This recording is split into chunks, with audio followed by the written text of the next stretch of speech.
এই মুহূর্তে সবথেকে বড় খবর, দেশের প্রধান বিচারপতি বি.আর. গবাই এবার বিজেপির প্রশংসায় পঞ্চমুখ।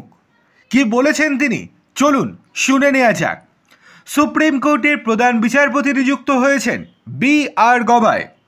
গবাই এই দিন বলেছেন যে ভারতের সংবিধান এমন একটি দলিল যা প্রতিটি সংকটে দেশকে ঐক্যবদ্ধ ও শক্তিশালী করে রেখেছে। তিনি এলাহাবাদ হাইকোর্টে আয়োজিত এক অনুষ্ঠানে বক্তৃতা দেওয়ার সময় এই বক্তব্য রাখেন। প্রধান বিচারপতি গবাই অনুষ্ঠান চলাকালীন আরও বলেন যে একমাত্র মেঘওয়াল অর্থাৎ আইন ও বিচারমন্ত্রী বলেছেন যে মুখ্যমন্ত্রী যোগী আদিত্যনাথ এই দেশের সর্বাপেক্ষা পরিশ্রমী ও শক্তিশালী মুখ্যমন্ত্রী। আমি বলতে চাই, এলাহাবাদের জমি ক্ষমতাবান ব্যক্তিদেরই। যোগীজি খুবই শক্তিশালী এবং খুবই ভদ্র এবং নম্র একজন মুখ্যমন্ত্রী। তার মতো মুখ্যমন্ত্রী ভারতে আর কেউ নেই।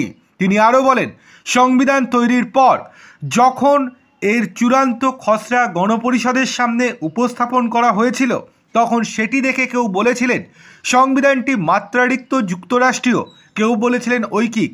সেই সময় ডক্টর ভীমারাও রামোজি আম্বেদকর বলেছিলেন যে এই সংবিধান সম্পূর্ণরূপে যুক্তরাষ্ট্রীয় বা ঐকিক নয়, তবে একটি বিষয় নিশ্চিত যে আমরা এমন একটি সংবিধান দিয়েছি যা শান্তি ও যুদ্ধ উভয় সময়ে ভারতকে ঐক্যবদ্ধ ও শক্তিশালী রাখবে। স্বাধীনতার পর ভারত সংবিধানের নির্দেশনায় উন্নয়নের পথে এগিয়ে যায়। তখনও অনেকে প্রতিবেশী দেশ আমাদের সঙ্গে লড়াই চালিয়ে যাচ্ছিল।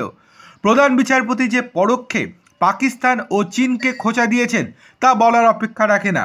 সংবিধানের ৭৫ বছরের যাত্রার কথা উল্লেখ করে প্রধান বিচারপতি বলেন যে এই সময়কালে আইনসভা, নির্বাহী বিভাগ ও বিচার বিভাগ সামাজিক ও অর্থনৈতিক সমতা আনতে গুরুত্বপূর্ণ ভূমিকা পালন করছে। তিনি আরও বলেন, দেশের প্রতিটি নাগরিকের কাছে ন্যায় বিচার পৌঁছানো নিশ্চিত করা আমাদের মৌলিক দায়িত্ব। এর জন্য আইনসভা, নির্বাহী বিভাগ ও বিচার বিভাগ সকলকে একসঙ্গে কাজ করতে হবে।